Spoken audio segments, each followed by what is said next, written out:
Ang channel na ito ay para tumugon po sa inyong mga katanungan at mga komento.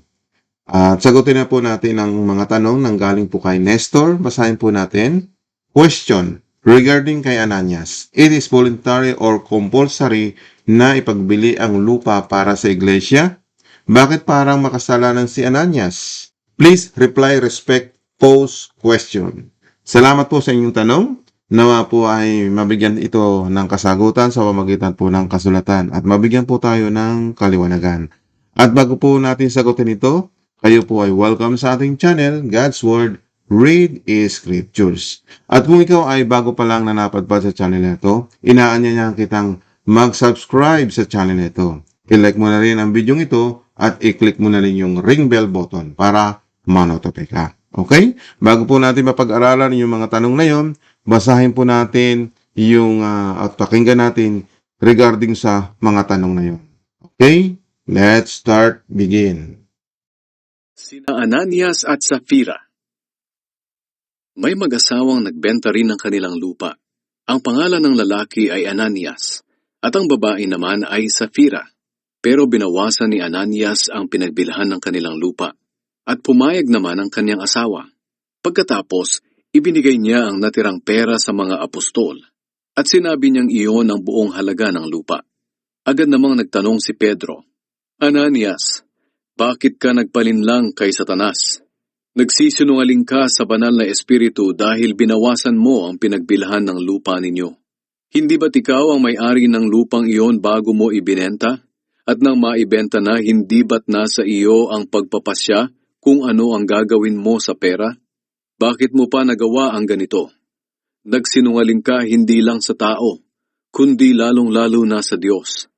Pagkarinig noon ni Ananias, natumba siya at namatay. Agad naman siyang nilapitan ng mga binata at binalot ang kaniyang bangkay. Pagkatapos, dinala nila siya palabas at inilibing. At ang lahat ng nakarinig sa pangyayaring iyon ay lubhang natakot. Pagkaraan ng mga 3 oras, pumasok ang asawa ni Ananias. Wala siyang kamalay-malay sa nangyari sa kaniyang asawa. Tinanong siya ni Pedro, sabihin mo sa akin ang totoo, ito lang ba ang pinagbilhan ng inyong lupa? Sumagot si Safira, oo, iyan nga ang buong halaga. Kaya sinabi ni Pedro sa kanya, bakit nagkaisa kayong mag-asawa na subukan ng Espiritu ng Panginoon? Tingnan mo, nandiyan na sa pintuan ng mga binata na naglibing sa asawa mo, at bubuhatin ka rin nila para ilibing. Natumba noon din si Safira sa harapan ni Pedro at namatay. Pagpasok ng mga binata, nakita nilang patay na si Safira. Kaya binuhat nila siya palabas at inilibing sa tabi ng kanyang asawa.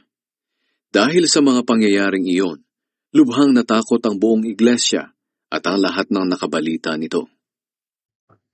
Ngayon, pagkatapos po natin napakinggan o binasa ba natin yung kasulatan na may connection po do sa ating napakinggan o binasa patungkol po kay Ananias, ano po? Na kung saan ay itong kanyang katanungan ay may connection po doon kay Ananias do sa ating binasa. Pero itong tanong na ito ay hindi po kumukonekta doon sa bagay na dapat nating maunawaan, ano, yung pangyayari doon sa panahon po ni Ananias at ni Safira na kinakausap po si Apostol Pedro. Kasi itong tanong na ito ay hindi po dapat ito ginaganap sa iglesia. Na kung saan ay voluntary ba o compulsory ba na ibenta ang lupa o ipagbili at yung pinagbilhan ay ibibigay sa iglesia. Diba? Kung ganyan ang gagawin nyo, sino pa ang tatanggap? Diba? At mga pastor o yung mga namumuno sa inyong iglesia. At yung mga bagay na yan, na kung saan ay, kahit nga ngayon, diba? Sa panahon natin, kahit hindi na pinapatupad pa rin ng mga tao. Tulad nga po noong pag-iika po. Diba? Natalakay na natin ito. Na kung saan ay, lipas na po yun. Pero hanggang ngayon, ginagamit sa mga iglesia, doon sa mga nagtatayo. Ano ang nagiging problema? Sa dahilan po, hindi nila alam ang pamaraan at utos ng Diyos. Kaya sila nagkakamali. Kaya itong tanong nito, voluntary o compulsory ba? Hindi po. uunawain lang natin yung nangyari doon sa ating napakinggan patungkol po kay Ananias at kay Sapphira. Ito po'y mag-asawa. Halika't alamin mo ang pangyayari. Mayroon pong bagay na issue doon na dapat natin makita yung konsepto. Hindi po ito dapat ang mangyari. Kaya nga kung ganyan ang palilitawin, ay marami magkakamali. Lalong-lalo na yung mga miyembro na kung saan yung mga kayamanan nila ay mapapapunta lang dahil sa mga namumuno ng iglesia. Ang gusto nga ng Diyos ay kusang loob. Yan, may nabasa ka man voluntary. Pag sinabing voluntary, kusang loob na ibibigay mo. Di ba? Na kung saan ay hindi naman lupa ang pwede mo ibigay, yung base lang doon sa yung kakayahan.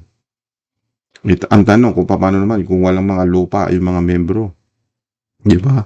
Kung may mga lupa naman ang mga membro at ipagbibili at yung pinagbilan ibibigay sa mga namumuno iglesia, paano naman yung mga membro maghihirap? Nakuha po nyo kasi mali ang ganyang konsepto, hindi yan pamamaraan at utos ng Diyos. Kaya't halika't alamin natin ang pangyayari. Muli natin babalikan yung napakinggan natin at babasahin natin isa-isa na sa ganun ay maliwanagan ang bawat tao sa buong mundo. Kaya ang programang ito po ay nagpapalinaw po, no? Hindi po nagpapalabo. Ang nagiging lang problema do sa mga makikitid ang isip, pinapalabo nila. Di ba? Katulad may nagsasabi sa mga komento nito na kung saan ay mali daw yung ipinapangaral ko at mali daw yung turo, inililigaw ko raw ang tao. Hindi po ako ganon. Sapagkat binabasa natin sa kasulatan kung ano po yung bagay na dati maunawaan base sa ating kakayahan ng maabot ng kaisipan. Na kung saan hindi tayo lalampas sa mga itinuturo ng mga apostol. Kaya't umpisahan natin. Balikan natin yung talata doon sa Gawa chapter 5 verse 1. Unawain niyo po ito para hindi kayo maligaw ng ibang mga ngaral na binabaluktot ang ganito mga aral o salita ng Diyos. Sabi dito, basahin natin, may mag-asawang nagbenta rin ng kanilang lupa. Ang pangalan ng lalaki ay Ananias at ang babae naman ay Sapphira. So ngayon, nakita po natin dito kasi binanggit lang niya ay si Ananias. Ang tinutukoy po sa ating binasa ay mag-asawa po na nagbebenta ng lupa. Kanilang lupa yon sa mag-asawa po yon na sina Ananias at si Sapphira. Ipinapaliwanag dyan ng maayos, di ba? May pangalan, lalaki, Ananias. Babae naman ay Sapphira. Para hindi tayo malito, si Sapphira, yung babae. Yung lalaki po ay si Ananias. Di ba? Yung babae talagang mukhang pera. Sa pangalan pa lang ay pera na.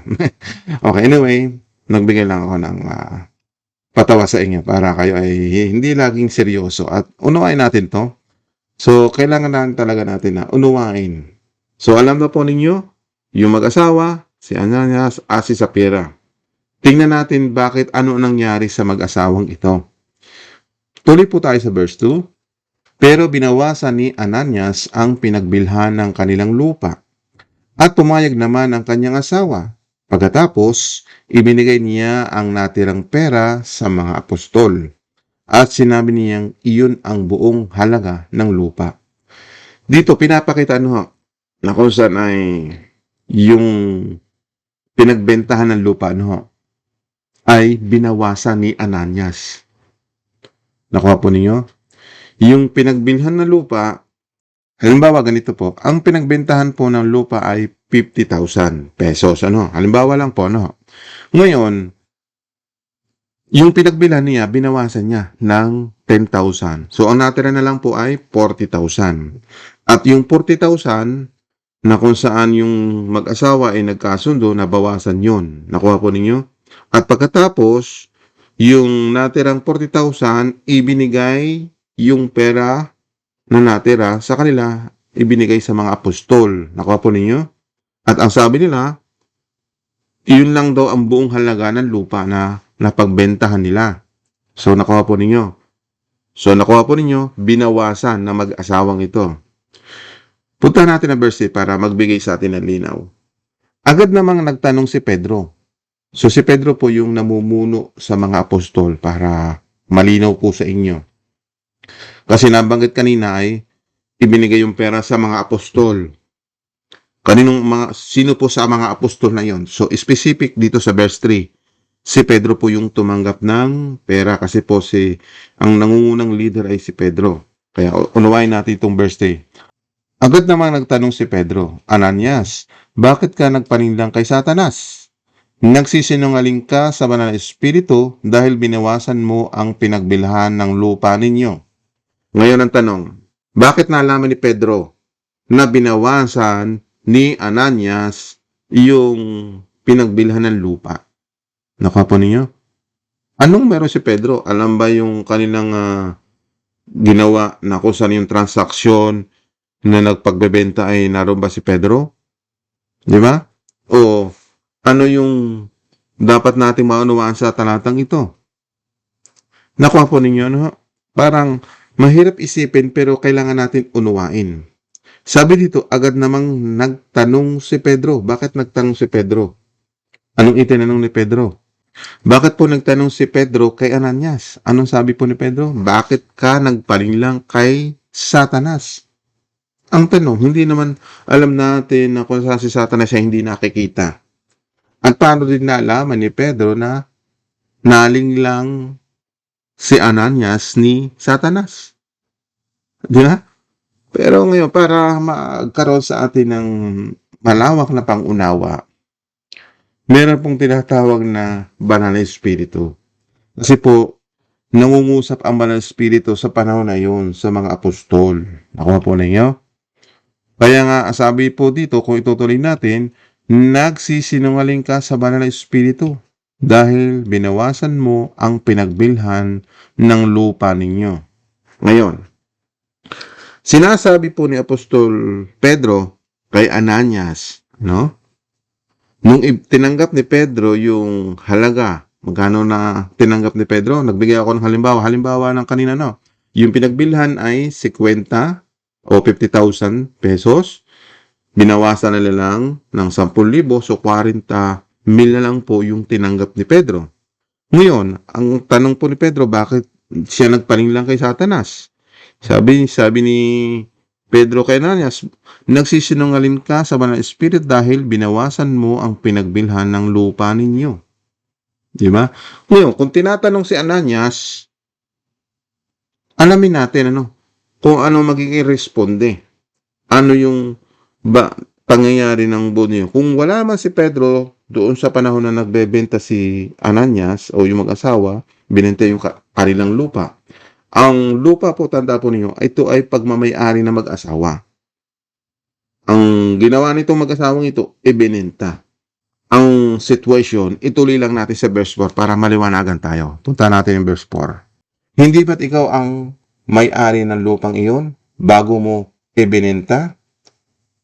At nang maibenta na, hindi ba't nasa iyo ang pagpapasya kung ano ang gagawin mo sa pera? Bakit mo nagawa ang ganito?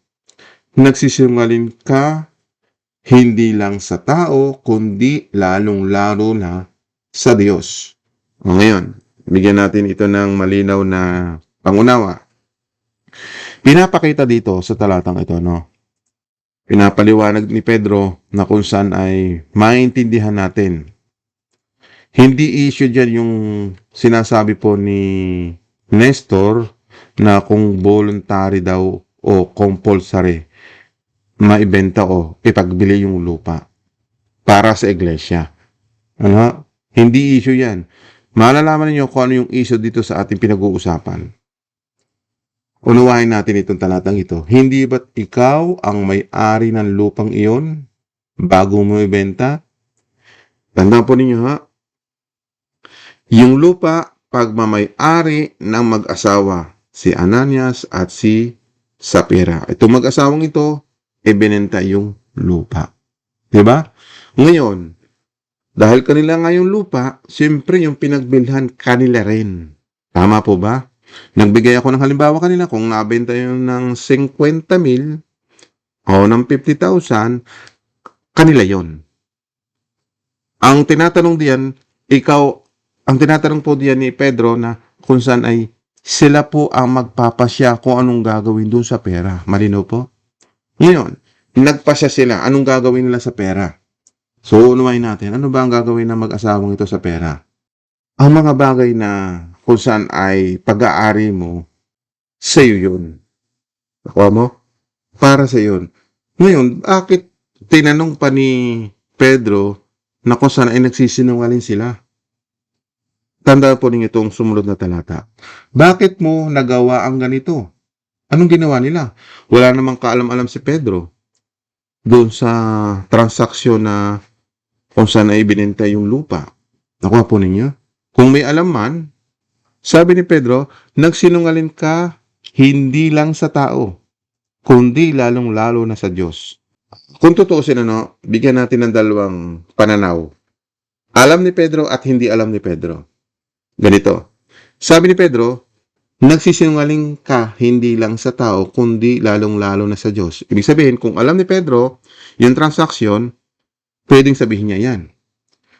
Pwedeng sabihin din niya yan, yung tanong na yan, na nagsisinungaling ka lang sa tao, kundi lalong-lalo na sa Diyos. Kung hindi rin alam niya yung ganung sitwasyon, bakit niya binanggit yung mga bagay na yan? So, dalawang kaisipan. Alam ni Pedro, kaya nasabi yon. Kung sinabi naman ni Pedro yan na hindi naman niya alam yung transaksyon, hindi niya alam kung magkano yung nabenta, magkano yung binawas nila, di ba?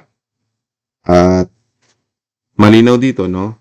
Kung si Pedro ay mayroong tinatawag na discerning, nalalaman niya because of the Holy Spirit o sa pamagitan ng Banal Espiritu.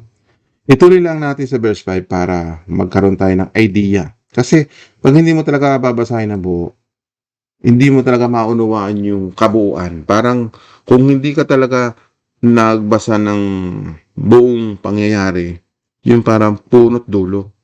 Nag-umpisa ka pero hindi mo tinapos. So, hindi mo alam ang buong istorya. Kailangan para malaman mo ang buong istorya, naumpisahan mo at natapos mo. So, yun. Isunod natin sa verse 5 para maintindihan natin.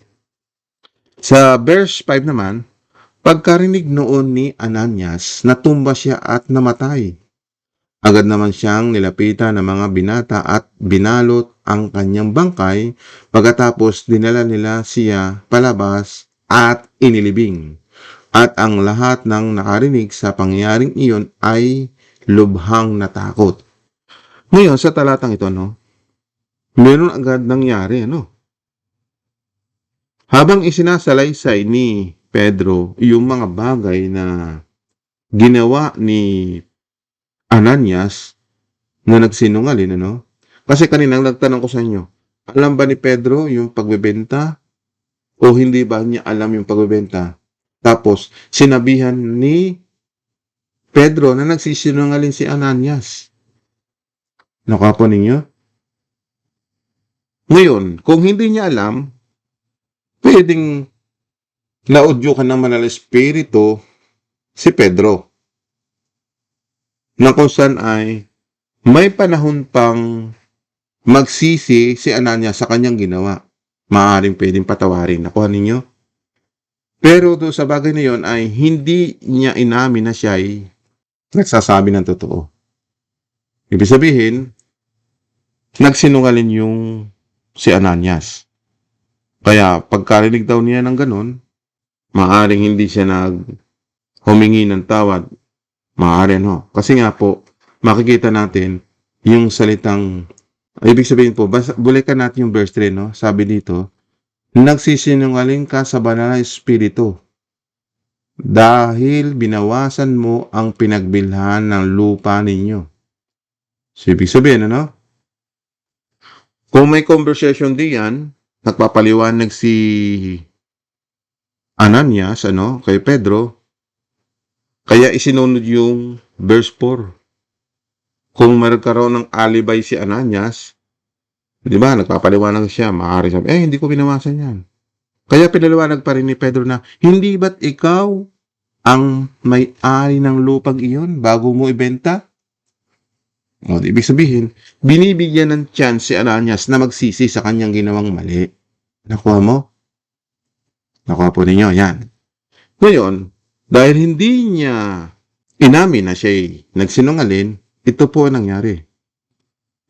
Pagkaring noon ni Ananias, natumba siya at namatay. So, ibig sabihin, may mga bagay na ang pagsisinungaling ay mayroong consequence doon sa mga taong tumanggap na ng Espiritu. Nakuha po ninyo? Ngayon, nakakatakot, di ba? Kaya kailangan nating alamin yung situation nila. Ito po ay sa mga Israelita nangyari. Ano? Kaya nga sa panahon natin, maging maingat po tayo. Kaya aalamin natin ang situation ni Holy Spirit o ng Banal Espiritu kung bakit ganun po katindi ang situation kapag nagsisinungaling sa Espiritu Santo. Ituloy natin sa verse 7 para malaman natin kung itong dalawang ito ay nagkaisa sa pagsisinungaling. Ibig sabihin, pininindigan ng mag-asawang ito na sila'y magsinungaling sa mga apostol. Okay? Basahin natin sa verse 7. Pagkaraan ng mga 3 oras, may intervals po. Ibig sabihin pala, nung panahon yun, wala si Sapphira. Si Ananias lang ang kinakausap. Nakuha po ninyo? Kasi after 3 hours, malalaman natin yung namang asawa ni Ananias. Alamin natin sa verse 7.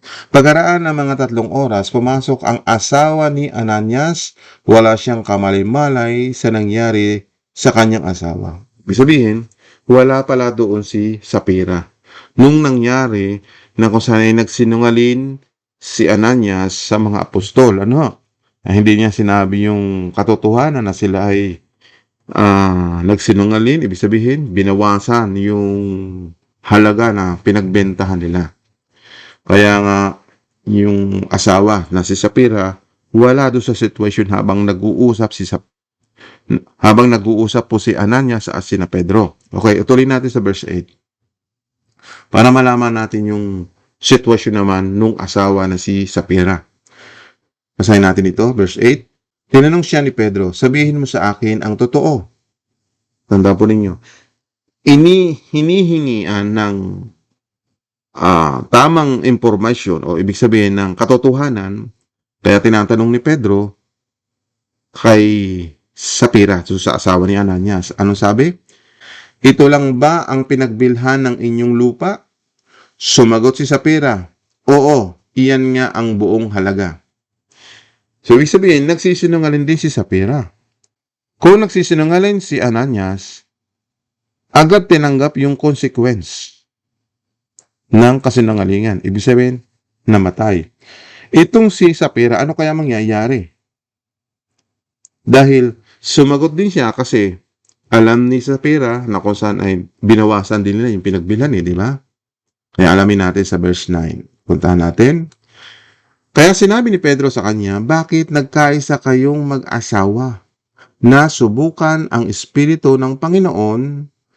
Tingnan mo, nandiyan nasa pintuan ang mga binata na naglibing sa asawa mo at bubuhatin ka rin nila para ilibing. 10. Natumba noon din si Sapphira sa harapan ni Pedro at namatay. Pagpasok ng mga binata, nakita nilang patay na si Sapphira, kaya binuhat nila siya palabas at nilibing sa tabi ng kanyang asawa. So dito sa version na ito, ang issue po, Nestor, balikan natin yung tanong mo. Hindi po ang issue ay voluntary o compulsory para ipagbili ang lupa. Doon sa talatang iyon ay pinapakita lang po ang issue ay pagsisinungaling. Bawal po magsinungaling. Sa panahon po nila Pedro, sapagkat naroon po yung pagsama ng Banal Espiritu sa mga apostol, na kung saan po yung issue dito ay bawal po magsinungaling. Ngayon, sa panahon natin, ganun po rin ba ang situation? Okay, kaya alamin natin muna, tingnan po na natin yung kapangyarihan ng Banal Espiritu kung bakit ganun kabilis namamatay ang tao. Ang tanong, hindi naman po kasalanan ni na Pedro na hindi naman sila ang pumatay. Wala po dong issue na pinatay ni Pedro. Hindi po. Hindi rin pinatay ng kung ano man. Nakita na lang nila na kung saan ay do sa conversation nila at pinapaliwanagan ay hindi nila inamin yung kanilang pagsisinungaling na kung sana'y sila ay nagsisinungaling, kaya agad sila ay namatay. So, hindi sila nagsabi ng totoo. Kung maaaring nagsabi sila ng totoo, hindi po magaganap yun. So, ang kagandahan po doon, makikita natin, ay meron pong ipinapakita na kung saan ay dito sa verse 5, na kung saan ay may pinapakita po dito na yung pagsisinungaling po, ay hindi makakabuti sa isang tao. Kaya sabi dito, lahat na nakarinig sa pangyayaring ay lubhang natakot. So, nagkakaroon pala ng tinatawag na doon sa mga panahon ng kapatiran ng iglesia, ay pinapakita na kung saan ay bawal po magsinungaling. Kasi tinuturoan na maging mabuti ang isang tao nung panahon ito. Kaya po, ang pagsama po ng Banal na Espiritu sa kanila, matutong sumunod sa paraan at utos ng Diyos. Kaya titingnan naman natin yung kapangyarihan ng Diyos, ano po yung misteryo. Hindi natin alam di ba? Kaya mystery, hindi na, kaya nating ipaliwanag, pero tingnan natin yung paliwanag po ng Panginoon sa kanila natin aalamin. Ngayon, ganito, may mababasa tayo patungkol sa Banal na Espiritu. Dito sa Marcos chapter 3 verse 28, sinabi ko sa inyo ang totoo, lahat ng kasalanan at anumang paglapastangan sa Diyos ay maaaring mapatawad. Pagdating po sa Diyos, kahit nilapastangan mo siya, pwede pang mapatawad. Pagdating po naman sa Banal na Espiritu, kung itutuloy natin sa verse 29, ngunit ang sinumang lumapastangan sa Banal na Espiritu ay hindi talaga mapapatawad. Ang ganitong kasalanan ay hindi mapapatawad kailanman. So, kung makikita natin ang ganitong situation, doon sa pangyari po kana Pedro at kay Ananias, na kung saan ay binibigyan ng chance si Ananias na aminin yung katotohanan na sila'y nagsisinungaling, pero hindi sila umamin sa kanilang ginawang pagsisinungaling, kaya ganito po ang nangyayari. Na kung saan ay yung salitang lumapastangan sa Banal na Espiritu ay hindi talaga mapapatawad.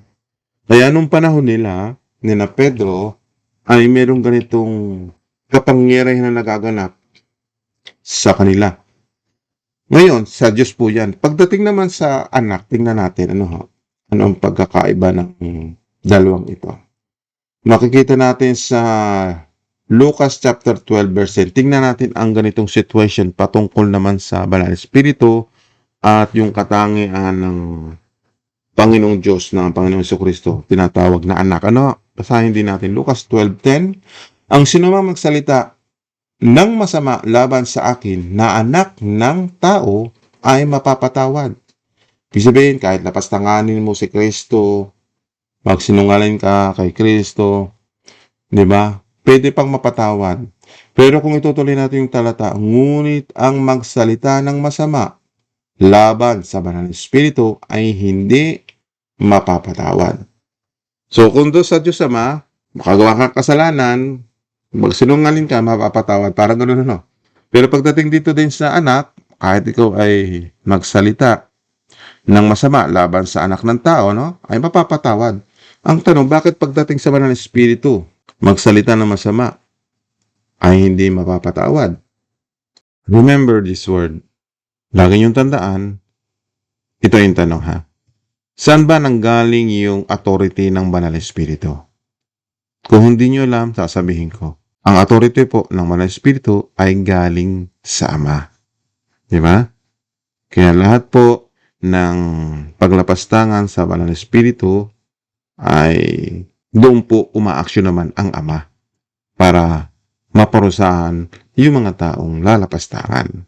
Nakuha po ninyo? Yun po ay binigay lang authority lang sa Banal na Espiritu. Nang sa ganoon ay mamagitan din ang Banal na Espiritu sa tao. Kasi yan po ang nagbibigay ng paggabay, di ba? Para maudyukan ka kung ano yung dapat mong gawin na tama. Pero kung lalapastanganin mo, ibig sabihin hindi mo susundin at magsisinungaling ka, yun po ay may consequence. Katulad po na nangyari kay Ananias. Yan ang dapat malaman ng mga nakikinig sa aking programa. At ito pong pag-aaral na ito ay nabasa natin at maunawaan lang natin ito sa patnubay din po ng Santong Espiritu. Salamat po sa inyong pagtitiyagang makinig. Patuloy po tayo. Paggabay ng Banal na Espiritu sa isang tao para lumakad sa katotohanan. So napansin po natin, hindi lumakad sa katotohanan sina Ananias at si Sapphira. Di ba? Kung babalikan natin yung verse 4, doon sa Gawa chapter 5 verse 4 na balikan natin. Hindi ba't ikaw ang may-ari ng lupang iyon bago mo ibenta? At nang maibenta na, hindi ba't nasa iyo ang pagpapasya kung ano ang gagawin mo sa pera mo? Pag pera ang pinag-uusapan, pag hindi mo ginawa ng tama ang iyong pera, anumang bagay yan, huwag kang magsisinungaling. Tandaan po ninyo, doon sa panahon ni po ni na Pedro at Ananias, ito po yung tinatawag na kung saan ay inaalagaan ni na Pedro yung mga kapatiran sa iglesia. Kasi nga po, pinagkatiwalaan ang tao kung anong dapat gawin sa kanilang mga kayamanan, ari-arian. Wala hong problema ho doon kung tutuusin ho. Kasi diyan sa aklat ng Gawa, nagtutulong-tulong po sila, di ba? Hindi sila nagkulang, hindi sila naglabis. Ang problema nga lang po dito sa isyong ito, no, yung salitang pagsisinungaling, yung po ang issue dyan. Bawal pong magsinungaling. Lalong-lalo na po doon sa Banal na Espiritu. Kaya nga, yun ang utos ng salita ng Diyos dito sa Marcos 3:29, ano? Sa 3:28 muna tayo. Sinabi ko sa inyo ang totoo, lahat ng kasalanan. Ano ba ang kasalanan mo? Kahit magsinungaling ka, ay mapapatawad po ng Diyos. Diba? Anumang paglapastangan sa Diyos ay maaaring mapatawad. So, maaaring mapatawad pa. Pero pagdating po sa Banal na Espiritu, tanda po ninyo ito, basahin natin. Ngunit ang sinumang lumapastangan sa Banal na Espiritu ay hindi talaga mapapatawad. Ang ganitong kasalanan ay hindi mapapatawad magpakailanman. Kaya ingat po tayo na kung saan ay pagdating po sa pananampalataya, naroon na yung tinatawag na kapag ikaw ay nakapag-isa na kay Kristo ay bago ka nang nilalang. Wala na ang dati mong pagkatao ay ikaw ay bago na. Basahin natin sa 2 Corinthians 5:17. Kaya ito yung dapat nating maalaman Kasi bago mo matanggap ang Santong Espiritu, makapag-isa ka muna kay Kristo. Hindi agad-agad mo naman matatanggap ang Banal na Espiritu. Hindi ka magagabayan kung walang prosesong magaganap. Katulad nito, ang sinumang na kay Kristo ay isa ng bagong nilalang, wala na ang dati niyang pagkatao, binago na siya. Ibig sabihin, binago na. Wala na yung dating pagkatao na pagsisinungaling. Di ba? At yan, bago pa rin mo matanggap ang Santong Espiritu, kailangan mong sumampalataya pa doon sa Ama at sa Anak. Nabanggit naman natin kanina, ang paglapastangan doon sa Diyos o pag magsalita ng masama, maaari pang mapatawad. Maging doon sa Anak, maaari din mapatawad. Diba? Pero sa Banal na Espiritu, ay hindi mapapatawad. Kasi nga, dapat nyo malaman, yung Espiritu ipinagkakaloob sa mga tao. Bago po yung pagkaloob yun, kailangan huwag mong bibigyan ng kapighatian. Di ba? So ito muna. Para matanggap mo ang Banal na Espiritu, kailangan mo sumampalataya sa Diyos Ama at sa Diyos Anak. Sa John 14 verse 1. Huwag mabagabag ang inyong puso, sumampalataya kayo sa Diyos, sumampalataya rin naman kayo sa akin. So ibig sabihin, bago matanggap ang Banal na Espiritu, kailangan may pagsampalataya ka sa Ama at maging kay Kristo Jesus. Ang tanong, bago ka magkaroon ng pananampalataya, kailangan mong maranasan ito. Mag-aaral ka muna ng mga aral at turo ni Kristo. Mababasa natin sa Roma 10:17. Sabi dito, basahin natin. Kaya ang pananampalataya ay nanggagaling sa pakikinig at ang pakikinig ay sa pamamagitan ng salita ni Kristo. Yun. Kaya nga kailangan mo na makinig ng mga aral at turo ni Kristo. At doon, pag nalaman mo, nakasampalataya ka na kay Kristo, sumampalataya ka na sama, ibibigay na yung regalo ng Diyos. Ano yung regalo ng Diyos? Yon, yung banal na Espiritu. Basahin natin. Sa Aklat ng Mga Gawa, chapter 2, verse 38, sumagot si Pedro sa kanila, magsisi ang bawat isa sa inyong mga kasalanan at magpabautismo sa pangalan ni Hesukristo. At mapapatawad ang inyong mga kasalanan at matatanggap ninyo ang regalo ng Diyos na walang iba kundi ang banal na Espiritu Santo. So yun, bago mo matanggap ay yung regalo ng Diyos, yung banal na Espiritu Santo, so dumaan ka sa proseso. Una, mag-aaral ka ng mga salita ng Diyos, yung pamaraan at utos ng Diyos. After noon na mapag-aralan mo yun, dahil nalaman mo, kailangan mo sumampalataya kay Kristo, sumampalataya kasama. At pag nakita mo yung ganung pamaraan at utos ng Diyos, doon mo palang matatanggap ang Santong Espiritu. At kapag ito'y nasa iyo na, yan, gagabayan ka, tuturuan ka, para lumalim ang pagkakilala mo doon sa Diyos Ama at sa ating Panginoon Kristo. Na sa ganun ay lumakad ka na mayroong kabanalan. Ang tanong, umaalis ba ang banal na Espiritu? Ganun nga po. Ang tendency naman po sa mga taong pinanahanan ng Espiritu o sinasamahan, pag umalis yon, ito po ang mangyayari sa mga taong binigyan ng kalungkutan ang banal na Espiritu. Basahin natin. Basahin natin sa Efeso chapter 4 verse 30, at huwag ninyong bigyan ang kalungkutan ang banal na Espiritu ng Diyos, sapagkat ang banal na Espiritu ang siyang tanda na kayo'y sa Diyos at siya ang katiyakan ng kaligtasan ninyo pagdating ng araw. So ngayon, nakita natin yung pala ang sa panahon natin dito, sa panahon nila ni na apostol, subito po yung parusa ng Diyos, ibig sabihin na nagkaroon agad ng kamatayan. Pero pagdating naman natin sa panahon natin ngayon, kapag ikaw'y sinasama ng Espiritu, at sabi dito, huwag mong bibigyan ng kalungkutan. Ibig sabihin, pag umalis yung banal na Espiritu, mawawalan ka ng paggabay ng banal na Espiritu. Mapapahama ka. Tandaan po ninyo, ano ba ang trabaho ng banal na Espiritu? O alamin natin. Para malaman ninyo, sa panahon natin ngayon, hindi po ganun ding katindi na kung saan pa nagsinungaling ka, tudas na agad. Katulad ni Ananias. Yun po isang halimbawa ng kung saan ay makita natin na magkaroon tayo ng takot sa Diyos. Sa panahon nila, merong ganung sitwasyon. Pero sa panahon natin ngayon, ito naman yung pinapaliwanag ni Apostol Pablo na kung saan ay huwag natin bibigyan ng kalungkutan ng banal na Espiritu nang sa ganoon ay hindi ka iwanan. Parang yung nangyari kay Haring David. Diba? Sabi ni Haring David na kung saan ay huwag niyong paalisin ang banal na Espiritu. Nung siya nananalangin, nagkasala din siya sa Diyos Basahin muna natin yun. Para malaman po natin, pag iniwanan ng Santong Espiritu isang tao, diba, na walang paggabay, maaaring siya'y mapahamak. O ito po, basahin po natin dito sa Aklat ng Salmo, chapter 51, verse 10, para makita ninyo. Maging si Haring David ay sinasamahan din siya ng Santong Espiritu, nang sa ganun ay hindi muli siyang mapahamak. Kasi minsan na siyang napahamak, kaya nga humingi siya ng tawad sa Panginoon sa kanyang kasalanan. Kasi nga po, ang paghingi po ng tawad sa Panginoon, panunumbalik, pwede kang patawarin ng Panginoon. Kaya nga, yung Santong Espiritu, ibinibigay ito sa mga taong tapat. Katulad ni Haring David, tingnan ninyo ang sitwasyon niya. Ilikhan niyo ako ng busilak na puso, O Diyos, at bigyan ako ng bagong espiritu na matapat. Punta natin ang 11. Huwag po akong itaboy palayo sa inyong piling, at inyong banal na espiritu sa akin ay huwag niyo po sanang bawiin.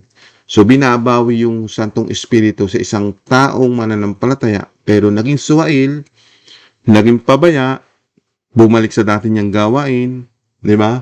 Naging makasalanan uli, pwedeng alisin yung Santong Espiritu sa kanya. Di ba? So yun. Ano mangyayari? Kapag walang Santong Espiritu sa kanya, mapapahamak. Nakuha po nyo, hindi siya magagabayan. Hindi siya matuturuan. Kaya nga, ito yung dapat nyo malaman, ang trabaho ng Banal na Espiritu. Alamin po natin ang trabaho ng Banal na Espiritu para makita po ninyo, Okay? Sa Juan chapter 16:13, basahin natin. Pero pagdating ng banal na Espiritu na siyang tagapagturo ng katotohanan, tutulungan niya kayo para maintindihan ninyo ang lahat ng katotohanan. O, di ba?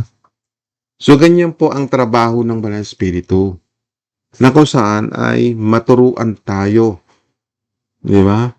Ng lahat ng katotohanan. Tandaan po nyo, saan galing po yung katotohanan? Kasi para makita nyo ha, yung Santong Espiritu, kasi po ang Ama hindi makakadirektang sabihan ka, turuan ka. Kanya ang Diyos po nagbigay ng regalo sa bawat tao. Di ba't binasa natin kanina sa Gawa chapter 2 verse 30, balikan natin. Sabi dito, magsisi ang bawat isa sa inyong mga kasalanan at magpabautismo sa pangalan ni Hesukristo. Doon po sa anak. At mapapatawad ang inyong mga kasalanan at matatanggap ninyo ang regalo ng Diyos. Di ba? Kailangan mong mag-aral muna kay Kristo. Yung salitang magpabautismo. Di ba? Maturuan ka ng mga aral at turo. At saka, matatanggap mo yung regalo ng Diyos. Kasi yung Diyos Ama po ang magbibigay sa iyo ng Holy Spirit o ng Banal Espiritu para magabayan ka. Kaya babalikan natin yung Juan 16:13. Nakuha po ninyo? Pagdating ng Banal Espiritu na siyang tagapagturo ng katotohanan. So, i-reveal sa iyo ng Banal Espiritu para magabayan ka, maturuan ka, tutulungan ka sa mga bagay na hindi mo naiintindihan, di ba? Lahat ng katotohanan sasabihin sa iyo ng Banal Espiritu. Nakuha po ninyo? Tandaan po ninyo, yung ituturo ng Banal Espiritu ay nanggaling sa Diyos. Kaya kung itutuloy natin, ang ituturo niya ay hindi galing sa Kanya. Hindi po galing sa Banal Espiritu yung Kanyang ituturo. Galing po doon sa Diyos Ama.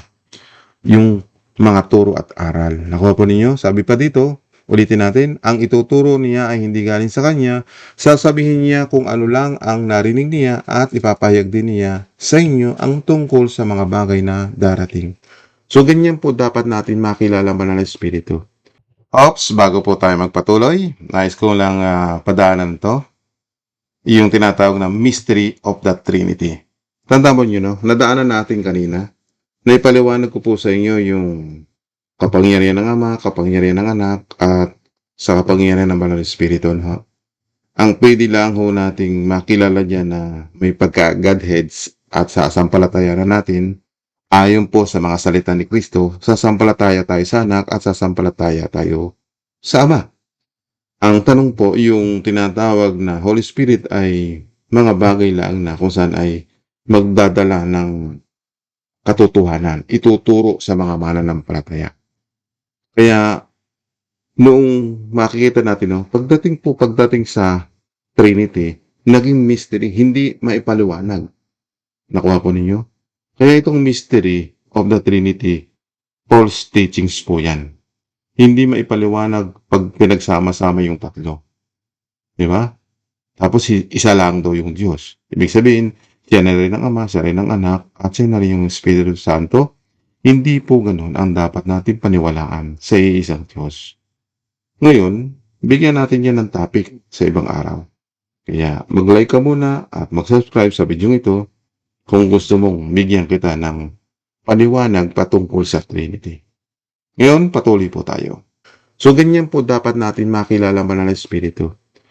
Gabay ng isang mananampalataya para magabayan ka, makalakad ka sa buong buhay mo na kung saan ay dito sa mundo, no, ay makalakad ka na mayroong kabanalan, marunong ka sumunod sa paraan at utos ng Diyos. So, kailangan mo talaga ng paggabay ng Banal na Espiritu. Na kung saan, maipahayag mo rin sa kanila yung katotohanan, sabihin mo sa kanila na kailangan nilang magbalik loob sa Diyos, magsisi sa kanila ng kasalanan, at sila ay mapapatawad. At para hindi sila makasama sa parusa ng Diyos. At yun po, kaya nga po yung Santong Espiritu, pag ikaw ay sinamahan, magagabayan ka. Ang tanong, kung lumayo ito, lalayo lang po ang Banal na Espiritu sa isang tao, sa isang mananampalataya, kung babalik siya doon sa dati niyang ginagawa. Nakuha po ninyo. Kasi ang tao ngayon ay nasa ilalim ng kapangyarihan ni Satanas. Basahin po natin sa Juan 12:31 para malaman natin kung sino yung naghahari sa mundong ito. Dumating na ang paghatol sa mga tao sa mundo. Malulupig na si Satanas na siyang naghahari sa mundong ito. Diba? So kung mapapansin po natin ang naghahari sa mundong ito. Kaya ang tao pag mapapadaya pa ay wala tayong magagawa. Kaya kailangan natin ng patnubay ng Banal na Espiritu para maiiwas ka, maitawid ka sa mga pandaraya ni Satanas. Iyon po ang purpose po ng Banal na Espiritu Santo.